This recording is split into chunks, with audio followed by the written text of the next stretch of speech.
And that we had no doubt that the Bush administration and the real president, Dick Cheney, at that time, would extrapolate that momentum into a full-blown invasion of Iraq.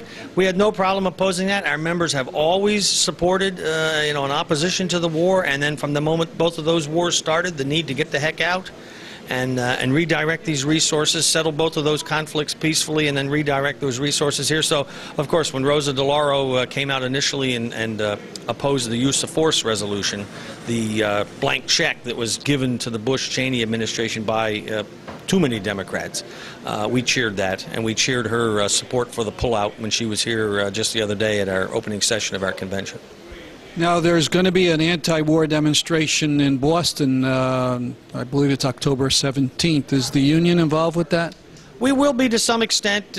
We don't have a large membership around Boston, but we primarily participate in the anti-war movements via a vehicle called U.S. Labor Against the War, which is kind of our home base in the anti-war movement. It's a coalition of unions, national district bodies, and locals, and just regular rank and file who are opposed to both of these wars, primarily the Iraq War. But anyway, through U.S. law, we will participate. And we've had upwards, going back now into the 7 or 8 years that these two conflicts have been underway, we've had upwards of as many as a handful, or as few as a handful, as many as several hundred UE members that have been able to come out for one demonstration or another. And we just figure it's an obligation, really, on our part to give some actual life to our resolutions against the war, that we have to periodically go out and do what we have to do to scandalize the administrations that continue these wars.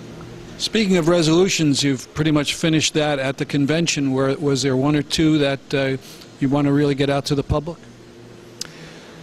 Well, I would think that coming out of our convention here, which this one happened to be in New Haven, I would say that we were probably most inclined to be deep into the discussion, obviously, of the health care question. We reaffirmed our support for single payer and its congressional expression, H.R. 676, the John Conyers bill, the Medicare for All bill. Great discussion about that, because as we presumed, the members, the locals, our unions, our employers are absolutely on the attack in every way, not only with gigantic year after year premium increases, but every conceivable kind of aggravation and humiliation with the administration of these insurances. It's a strike issue for us in the public or in the private sector. It's a deal breaker in the public sector negotiations everywhere. So anyway, we had a fruitful and kind of freshening up discussion on health care, and I would say, in my opinion, at least second to that probably was the discussion of the consequences of the economic crisis and the banking crisis, the financial crisis, the corporate crime wave, and its impact on our members. And this is, I think, in the several days that we've been here, the persistent theme that ran through our members is that they want action on the corporate crime wave. We have thousands, potentially tens of thousands of corporate criminals, white-collar criminals, embezzlers, fraudsters, con men, every imaginable kind of corporate crime, book cookers, union busters, a wave of historic proportions. And there's been virtually no response to it. Bernie Madoff is in jail. The former owner of the Republic Windows shop in Chicago is now finally, for the moment, in jail. But there's a response that has been too timid, too little, too late, but there's still time. And on a number of occasions, the room erupted into applause and affirmation that we expect, we in fact demand that the Obama administration get going, however it needs to clear the decks of this corporate crime. Not to go to Wall Street and have lunch with them, even if he tongue lashes them. We want handcuffs. We want some of these people put into jail, because the statute of limitations now begins to expire. The behaviors are drifting back to the old. It's only been a year since the most acute part of this crisis. It looks like memories are short. We're not going to extricate ourselves from this if we don't right this ship. We have a systemic crisis here that needs to be addressed, and the corporate crime wave has to be addressed with it. Final question. If people want to get in touch with their union to learn more about it, what would be the best way?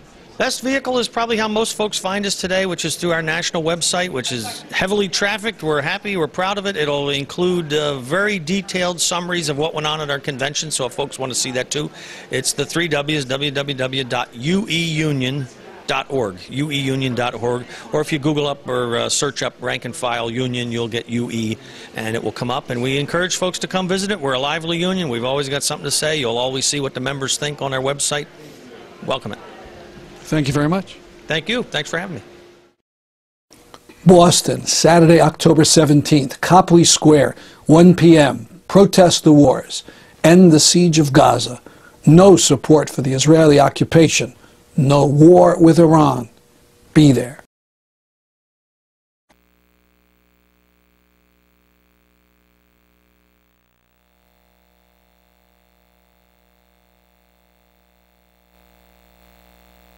We're dedicating the song and the video to the memory of Abir Aramin, daughter of my friend Bassam Aramin. She was walking home from school when she was shot and killed by Israeli border police. She was 10 years old. She was just as precious to her dad and to her family as my daughter Emily is to me and my wife. This is also dedicated to the 437 children of Gaza who were murdered by Israel in the recent attack. They were all precious.